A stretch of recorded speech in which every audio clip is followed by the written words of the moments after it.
Junagadh police તોડકાંડનો મામલો હાલ સામે આવ્યો છે, જેમાં 12 વાગે તરલ ભટ્ટને કોર્ટમાં રજૂ કરવામાં આવશે। કોર્ટના પરિસરમાં પોલીસનો ચુસ્ત બંદોબસ્ત ગોઠવી દેવામાં આવ્યો છે। એટીએસ જૂનાગઢ સેશન્સ કોર્ટમાં તરલ ભટ્ટને રજૂ કરશે, ત્યારે 14 દિવસના રિમાન્ડની માંગણી સાથે તરલ ભટ્ટને રજૂ કરવામાં આવશે।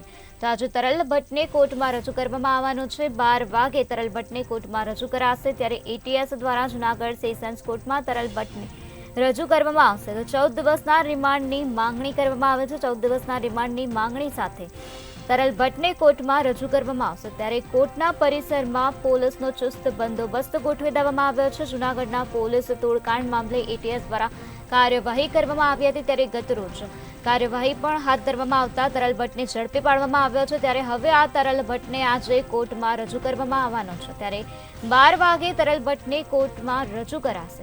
તો 14 દિવસના રિમાન્ડની માંગણી સાથે તરલ ભટ્ટને આજે કોર્ટમાં રજૂ કરવામાં આવશે। તો આ જ મુદ્દે વધુ માહિતી આપવા માટે આપણી સાથે સંવાદદાતા અમર બખાઈ જોડાઈ ગયા છે।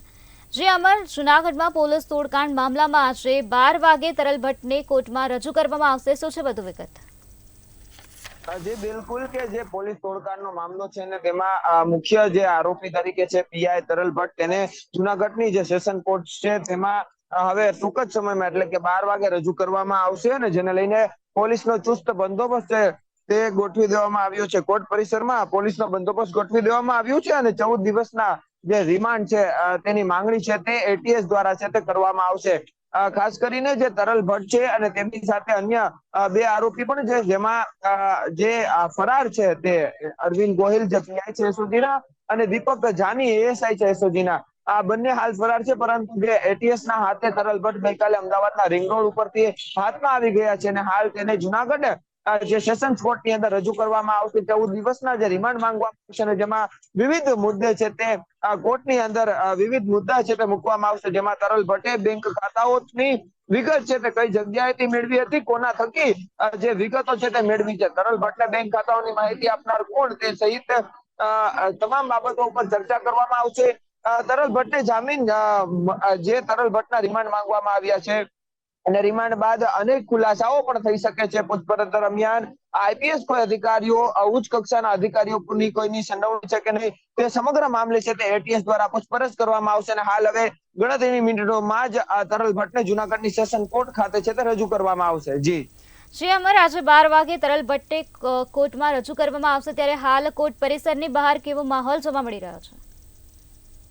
હા બિલકુલ, કોર્ટ પરિસરની બહાર તમામ જે જૂનાગઢના જે પોલીસ સ્ટાફ છે તેને અહીં તૈનાત કરી દેવામાં આવ્યું છે। જે રીતે જોઈ શકો છો કે જે રેન્જ આઈજીના જે લીડર પીઆઈ જે ફરિયાદી બન્યા છે તે પણ અહીંયા ઉપસ્થિત છે।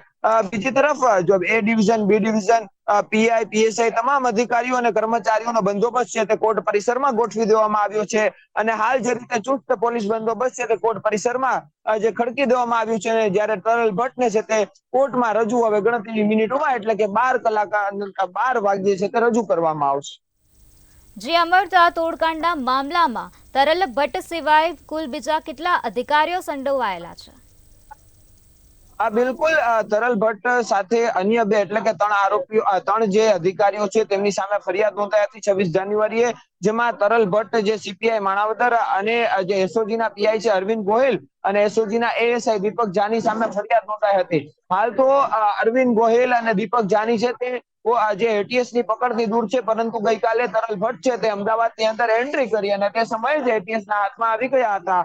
હજુ જે અરવિંદ ગોહિલ અને દીપક જાની છે તેમને પકડવા પણ જે એટીએસ ની જુદી જુદી ટીમો છે તે કામ કરી રહી છે, પરંતુ હાલ તો જે મુખ્ય સૂત્રધાર અને માસ્ટર માઇન્ડ કહી શકાય, સાયબર ના જે એક્સપર્ટ કહી શકાય તેવા તરલ ભટ્ટની હાલ ધરપકડ કરી લેવામાં આવી છે ગઈકાલે, અને આજે કોર્ટની અંદર રજૂ કરશે।